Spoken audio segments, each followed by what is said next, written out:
Vamos a dar inicio a este webinar sobre el convenio de imposición Chile-México, casos y controversias. Lo denominamos así en esta oportunidad por estar enfocado en temas prácticos, casos que se han presentado ante la autoridad y sobre los cuales se han emitido pronunciamientos formales.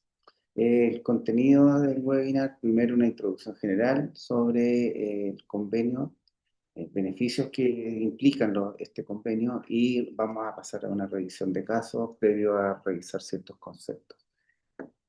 Este convenio firmó el año 98 en el contexto de las negociaciones del Tratado de Libre Comercio que negociaba Chile con México y con Canadá, cuando pretendía ser socio pleno del NAFTA, como se llamaba en aquella época, el Tratado de Libre Comercio de Canadá y Estados Unidos y México.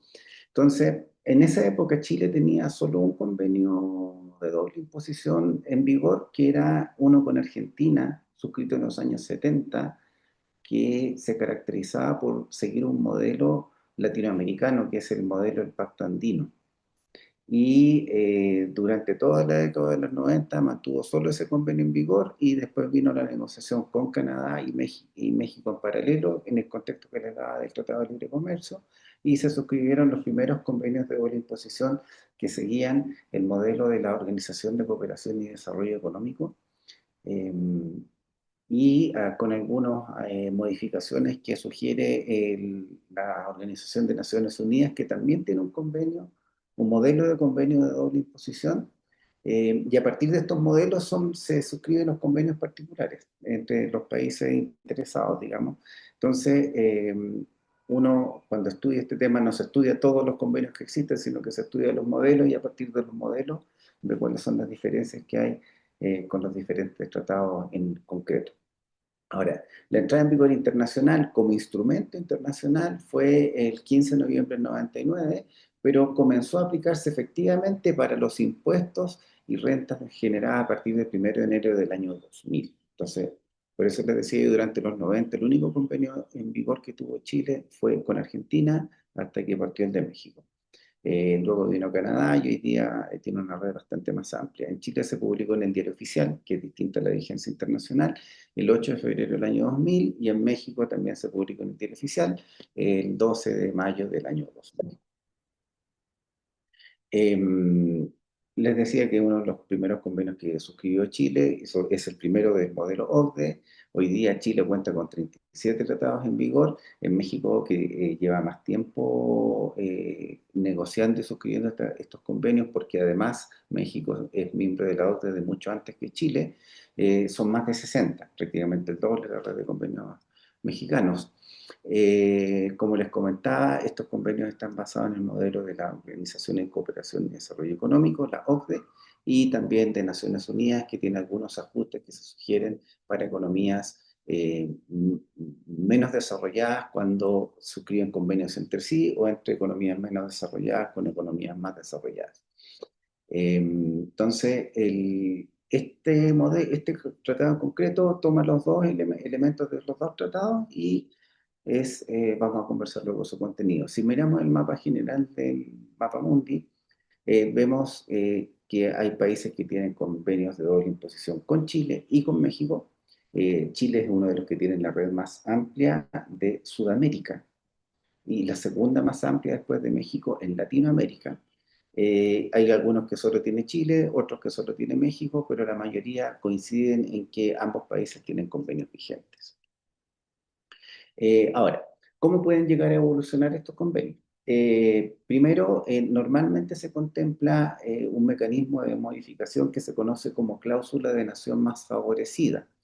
De acuerdo a una cláusula de nación más favorecida, las partes de un tratado internacional se obligan a que, en caso de que uno de ellos le otorgue un tratamiento más favorable que el contemplado en ese instrumento a un tercer país, ese tratamiento más favorable va a modificar el tratado que tenemos nosotros, para dejarlo en los mismos términos de esa más favorecida. Este es un concepto que se aplica mucho en tratados internacionales de índole económica. Tratado de Libre Comercio, de hecho, partió en el seno de la Organización Mundial de Comercio, cuando todavía no existía, en los años 40 se creó el GATT, el Acuerdo General de Comercio y Aranceles. Ahí se contemplaba como mecanismo de modificación de los miembros de ese tratado, que luego pasó a ser la Organización Mundial de Comercio, la cláusula de la nación más favorecida. Ahora, se ha suscrito también un tratado por lo que se llama la Alianza del Pacífico, que integra Chile, Perú, México y Colombia, para modificar ciertos aspectos de los convenios que ellos son parte en relación a temas de fondos de pensiones principalmente y bolsas de comercio, para dar un tratamiento uniforme entre los países miembros de la Alianza del Pacífico. Además, existe el denominado instrumento multilateral, que tiene su nombre bastante, digamos, eh, carente de contenido porque es un instrumento multilateral, que se refiere a mecanismos de mejora de protección de la jurisdicción tributaria de los países que son miembros de la Organización de Cooperación y Desarrollo Económico, así como cualquier otro país que quiera ser parte de este instrumento. No está cerrado solamente para miembros de la OCDE. Y el objetivo del instrumento multilateral, les decía, es mejorar los conceptos que se utilizan en los convenios de doble imposición para evitar abusos, principalmente para evitar abusos. Entonces, esto se hace en el contexto del programa BEPS, que es generado por la Organización de Cooperación y Desarrollo Económico, que es una sigla en inglés, que es un programa destinado a adoptar medidas fiscales para impedir la erosión de la base imponible y el traslado ficticio de utilidades de una jurisdicción de alta tributación a una de baja tributación. Eso significa BEPS, Base Erosion Profit Shifting. Entonces, es un programa que ha generado varios instrumentos internacionales, declaraciones y este instrumento multilateral que de los que son miembros Chile y México y que sí afectó los conceptos del tratado convenio de doble imposición Chile-México. Ahora, ¿qué beneficios puede tener un convenio de doble imposición? El objetivo de los convenios de doble imposición es limitar o eliminar la tributación en la fuente, ¿m? Y reconociendo el derecho que tiene el estado de residencia de un contribuyente, estado de residencia de un contribuyente, a obligarlo a pagar impuestos por las rentas de fuente mundial que pueda generar ese contribuyente que es residente del país. Entonces, cuando las personas tienen operaciones transfronterizas, aparece el concepto residencia y el concepto fuente. El país fuente es donde se generan las rentas y el residencia es donde yo las recibo y las declaro, consolidando la base imponible, pagando los impuestos correspondientes. Como yo estoy operando en varias jurisdicciones, me van a poner impuestos en la jurisdicción de fuente y en la jurisdicción residencia. Y entonces estaría pagando dos veces impuestos y para impedir que signifique pagar el doble, se suscriben estos convenios que contemplan una serie de mecanismos para eliminar prevenir y aliviar la doble tributación internacional. Entonces, una posibilidad es que diga, mire, en este caso solo va a cobrar impuestos el Estado fuente y en el Estado de residencia esa renta pasa a ser exenta. O bien dice, en este caso el Estado fuente no puede cobrar impuestos y solo va a cobrar impuestos el Estado de residencia. Entonces, esas rentas van a quedar exentas en el Estado fuente.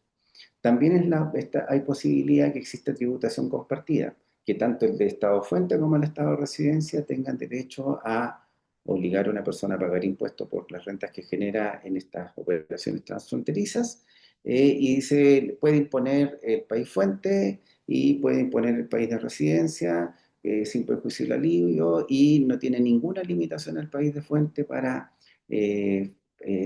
grabar esas rentas y tampoco la tiene, por supuesto, el Estado de residencia, o también puede ser una tributación compartida con limitación en la fuente. Entonces dice, mire, en este caso el país fuente sí va a poder cobrar impuestos sobre esas rentas, pero lo que cobre no puede exceder de tanto por ciento, 5%, 10%, 15%, varía según el concepto del que estemos hablando, como vamos a ver más adelante.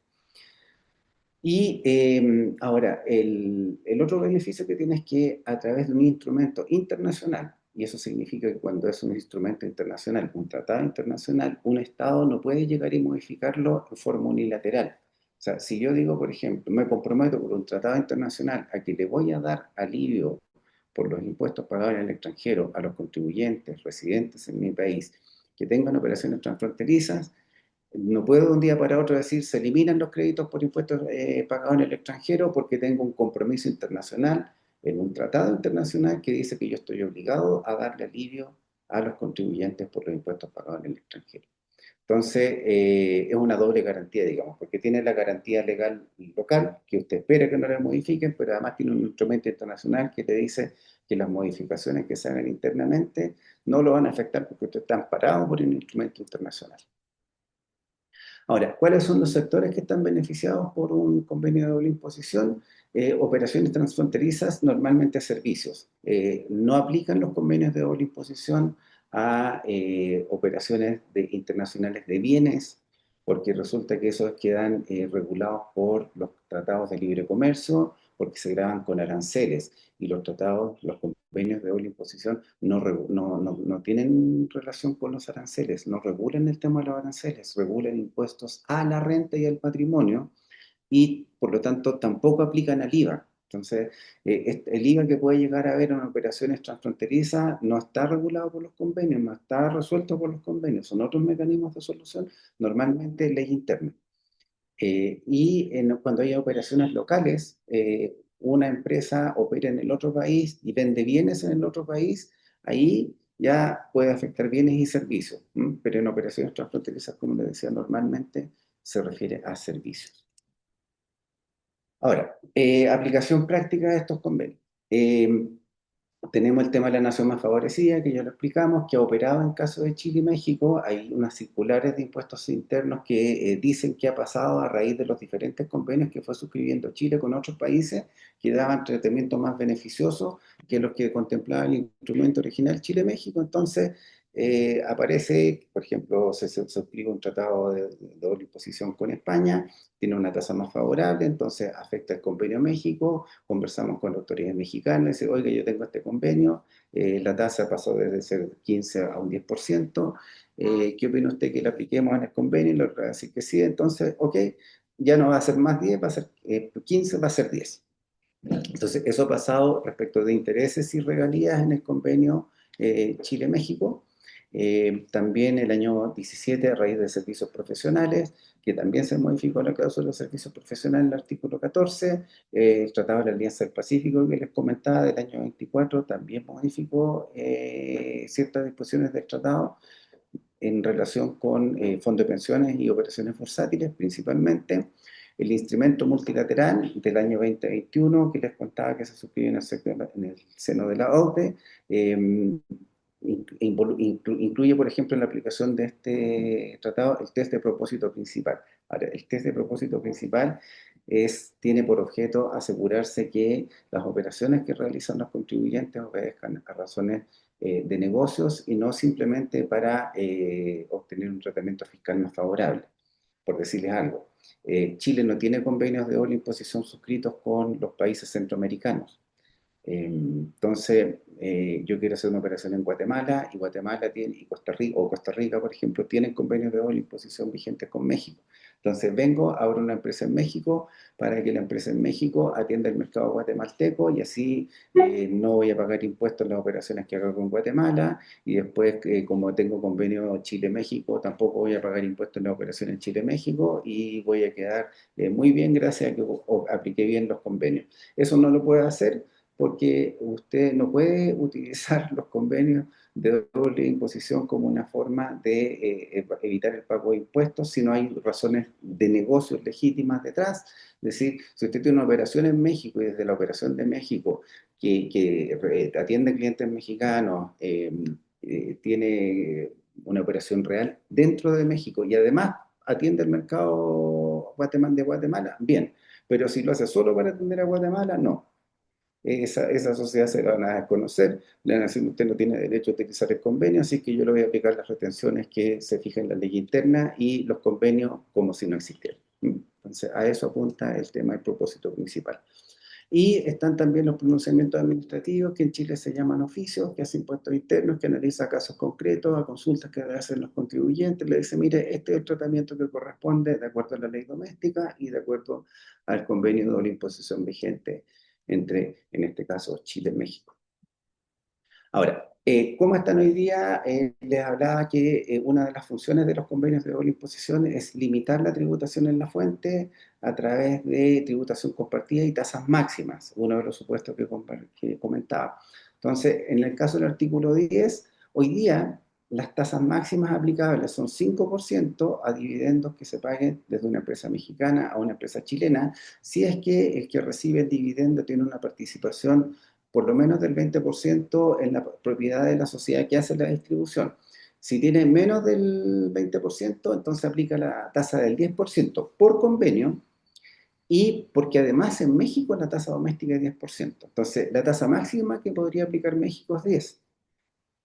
Aplica 10 porque lo dice el convenio y casualmente también porque lo dice la ley doméstica mexicana, pero podría ser que la tasa doméstica, por ejemplo, fuera 15 y tendría que rebajarla a 10. Ahora, algo interesante del artículo 10 que aplica dividendos es que es un artículo que solo se le aplica a México.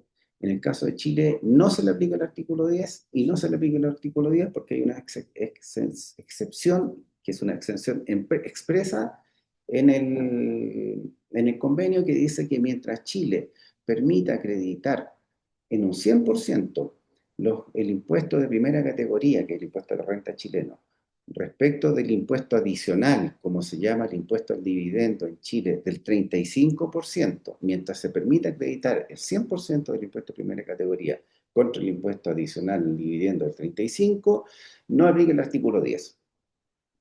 Entonces, respecto de estos contribuyentes residentes en México que tienen operación en Chile, el sistema de integración del impuesto a la renta de la empresa con el impuesto al dividendo se ha mantenido integrado desde que se hizo la modificación del año 2014, y no solo respecto a México, sino que todos los países que tienen convenio de doble imposición vigente con Chile. Se le permite acreditar el 100% y no el 65%, que es la regla que aplica a los contribuyentes que no tienen convenio o que son residentes en Chile, y ahí se produce una discriminación positiva en favor del extranjero, porque el extranjero con convenio de doble imposición tiene un tratamiento fiscal, una carga tributaria más favorable que los contribuyentes chilenos. Que el máximo puede llegar a 44-45 versus el 35, que sería para un mexicano que invierte en Chile. El artículo 11 aplica intereses, tasas máximas 5% si se trata de préstamos instituciones bancarias, en compañías de seguro, 10% en los demás casos, por ejemplo, un préstamo interempresa, que en el caso de Chile la tasa de retención es 35% sobre los intereses, tasa máxima por convenio 10%. Regalías, pagos, estos son los pagos por uso de propiedad intelectual, en algunos casos se incluyen los servicios, no es el caso de México, pero sí incluye asistencia técnica. En ese caso, la tasa máxima hoy día, después de aplicación de de cláusula de nación más favorecida, está en 10%. Entonces, estas son hipótesis de tributación compartida con limitación en la fuente. Eh, Definiciones relevantes que son importantes para el convenio, y esto es indispensable, lo que estimo yo, para después pueden entender mejor los casos que se van a dar: residente y establecimiento permanente. Residente. ¿Qué es lo que es un residente? Es toda persona que en virtud de la legislación de ese Estado está sujeta a imposición en el mismo en razón de su domicilio, residencia, sede de dirección. Estas definiciones se definen con el mismo concepto. Residente es la persona que tiene residencia. Desde el punto de vista lógico se critican, pero son definiciones operativas. Entonces, ahora, ¿por qué es importante calificar como residente? Porque el convenio beneficia a los residentes de uno de los estados contratantes, es decir, residentes fiscales en Chile, residentes fiscales en México. No es lo mismo ser residente fiscal que ser nacional, ni domiciliado. Entonces, para que yo, como chileno, por ejemplo, tengo una empresa en México y quiero que me apliquen las tasas del convenio porque mi cliente mexicano me dice, yo te voy a retener el 25, y digo, no, no es 25, es 10. No, 25 porque la legislación mexicana dice 25, sí, pero hay un convenio de la imposición que dice 10. Si le dice, sí, te quiero usar el convenio, acredíteme que es residente, tráigame un certificado de residencia. Y con el certificado de residencia yo acredito que tengo beneficio a usar, derecho a usar los beneficios del convenio, y por lo tanto me voy a quedar sin retención si fuera el caso que por convenio quede en una operación determinada sin retención en la fuente. Eh, alguna vez alguien me decía, mira, el certificado de residencia es como un análogo del certificado de origen de un tratado de libre comercio. Y sí, me parece una buena analogía. Es el equivalente para un tratado de doble tributación, el certificado de residencia, a lo que es el certificado de origen de un tratado de libre comercio, porque si no tiene, no califica el origen, no puede usar los beneficios del tratado de libre comercio, los aranceles reducidos. Otro concepto importante es establecimiento permanente. Este, ¿por qué es importante? Porque cuando una empresa realiza operaciones en otro país, puede llegar o no a constituirse en establecimiento permanente. Eh, si esa renta que yo estoy generando no tiene un tratamiento especial, no es un dividendo, no son intereses, no son regalías, sino que son, por ejemplo, ingresos por servicio, van al artículo 7, que regula la tributación en la fuente de actividades empresariales desarrolladas en otro país. ¿Y cuándo queda grabada? Cuando hay establecimiento permanente. Y si no hay establecimiento permanente, no hay retención. ¿Mm? Entonces, el funcionamiento de las rentas empresariales tiene cierta complejidad en cuanto a cómo funcionan los convenios de doble imposición, porque tiene que entrar a jugar establecimiento permanente, se configura, no se configura, aplican impuestos en la fuente, no se configura, no hay tributación en la fuente. Entonces, ahí quedaría un pago por una factura, por ejemplo, un servicio prestado transfronterizo sin retención. Por eso es importante el concepto de establecimiento permanente. Ahora, ¿qué es un establecimiento permanente? Tradicionalmente, digamos, un concepto eh, es una oficina, un taller, una fábrica. Ahora, hay situaciones asimiladas a establecimiento permanente. No tengo una oficina, no tengo un taller, tengo una obra o proyecto de construcción que estoy realizando. Entonces, si esa obra o proyecto de construcción supera 6 meses de duración, se configura establecimiento permanente. Si no me demoro 6 meses, digamos 4 meses, no hay establecimiento permanente. Entonces, no llega por ejemplo, una empresa chilena que está desarrollando un proyecto de construcción en México o una inspección de una obra, están 3 meses, por supuesto tienen que cumplir toda la normativa migratoria del personal que se está enviando o de que se está contratando. Y se hace la inspección, no pasa 6 meses, no debería haber tributación en la fuente. México no puede grabar esas rentas. O bien, si es que yo mando personal a México a prestar servicio y ese personal excede 183 días en un plazo de 12 meses. Entonces, por ejemplo, me piden desarrollar un software, instalarlo y probarlo in situ. Entonces, mando técnicos a México, les pido los permisos respectivos, como le decía, del migratorio hay que cumplirlo, le prestan servicio al cliente. ¿Cuánto se demoraron? En total estuvieron 120 días. ¿Ok? Entonces, no hay establecimiento permanente, no se le puede aplicar impuestos a esos cobros que le haga la empresa chilena a la empresa mexicana.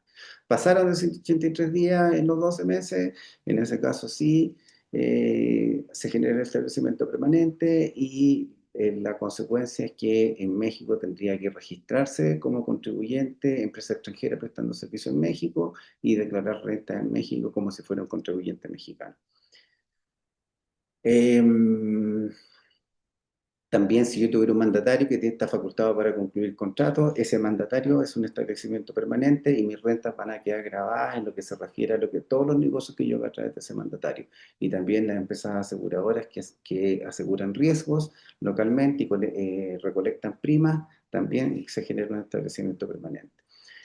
Hay ciertas exclusiones, depósitos, almacenes para mercadería que no estoy vendiendo, se considera actividad preparatoria y no llega a configurar un establecimiento permanente, pero si yo empiezo a vender, sí se genera el establecimiento permanente. Ahora, tenemos aquí un par de ejemplos de lo que les acabo de decir, un caso teórico previo a pasar a los casos reales que vamos a comentar. Por ejemplo, una empresa chilena, un proveedor de software, es contratado por un cliente mexicano, la empresa chilena tiene que desarrollar el software, lo implementa en México, manda técnico, están 60 días en un proyecto de 8 meses y termina la configuración y luego vienen licencias que yo le otorgo, la empresa chilena a la mexicana, por usar el software que yo le construí. Entonces, ¿qué tributación aplica?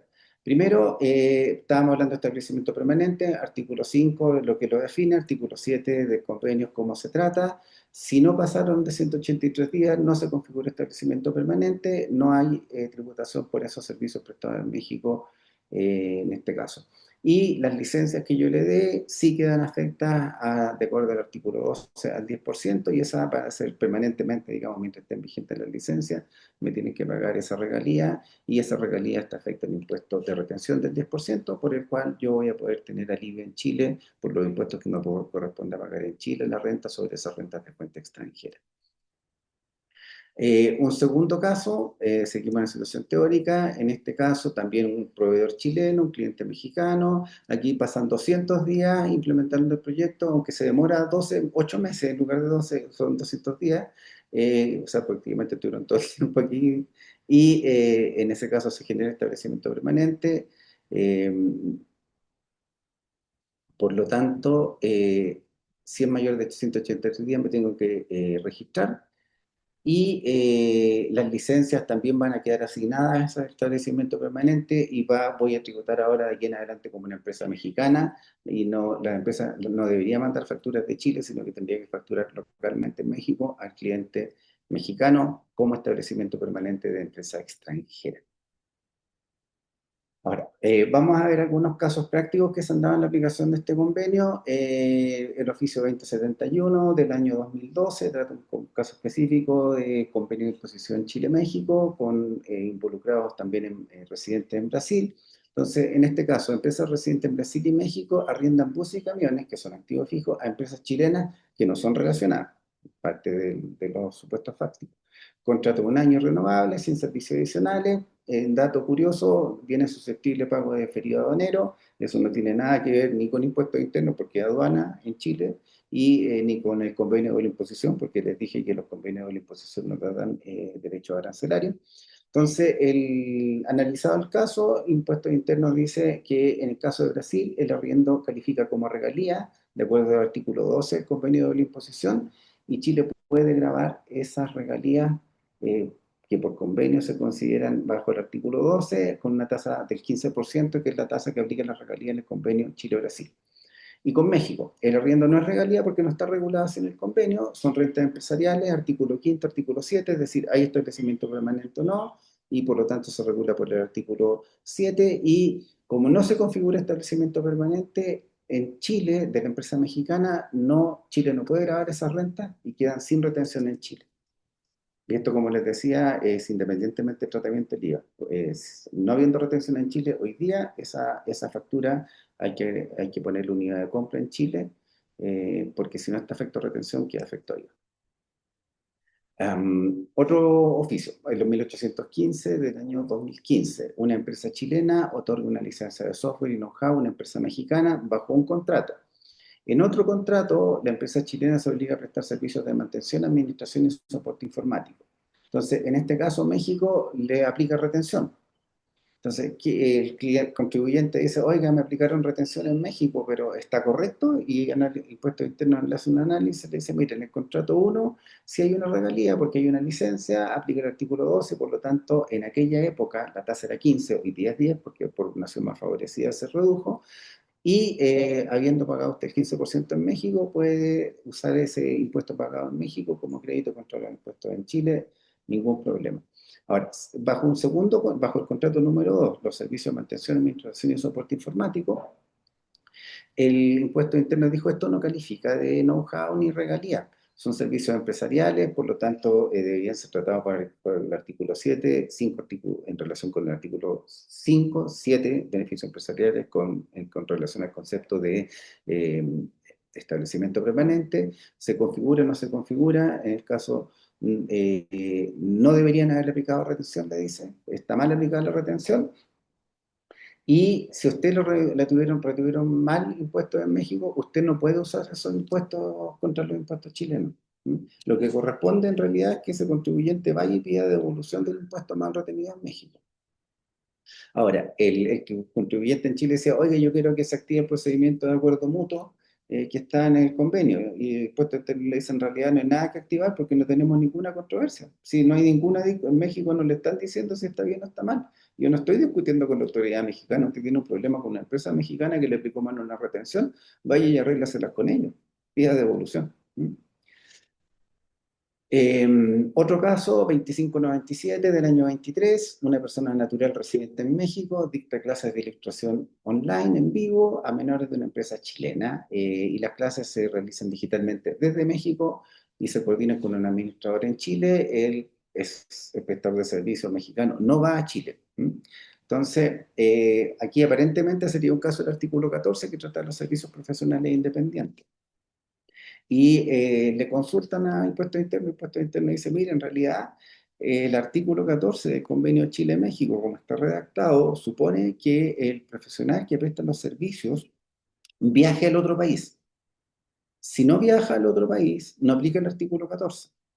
El artículo 14 dice que cuando se trata de servicios profesionales de una persona que viaja al otro país y no está más de 183 días en 12 meses, la tasa máxima es 10%.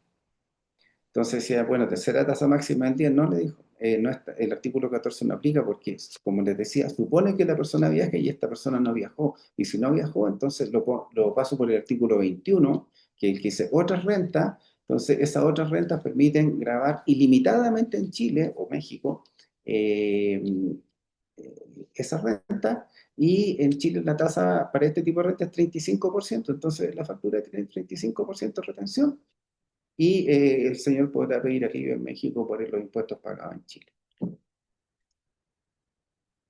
Otro caso del año 22, oficio 46, una persona natural que vive en México, compra acción, un inversionista, compra acción en una sociedad chilena y se le asigna un sueldo empresarial. Pregunta, ¿debe tributar en Chile de acuerdo con las reglas generales, impuesto global complementario o con impuesto adicional del 35 y qué tributación aplica? Entonces, primero el oficio de impuestos internos dice tiene que, depende de su residencia. Dijimos, para usar el convenio tiene que ser residente y esta señor tiene que acreditar residencia. O sea, si es residente y el señor llega, mexicano tiene derecho al convenio. Ahora, el señor se viene a Chile, no se viene a Chile. Entonces, si se viniera a Chile, pagaría impuesto global complementario.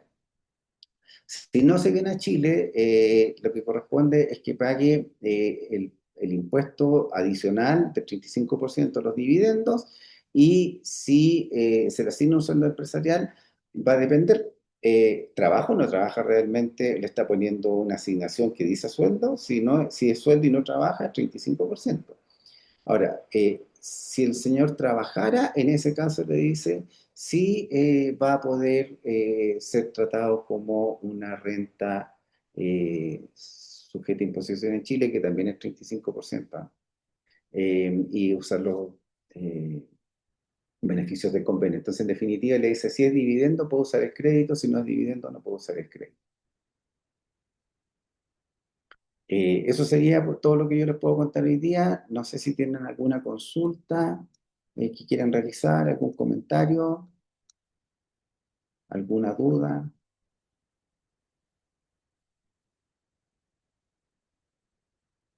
Hay un chat y hay posibilidad de formular preguntas.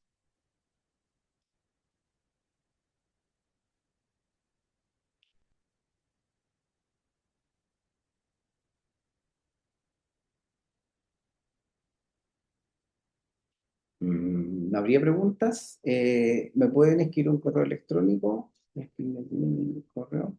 Si les interesa recibir copia de la presentación, encantado se las envío.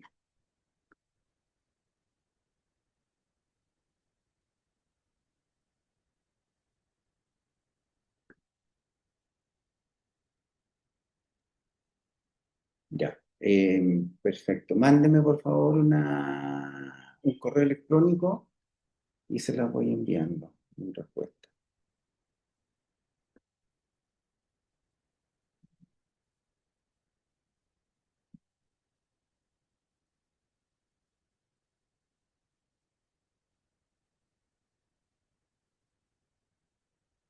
Ya.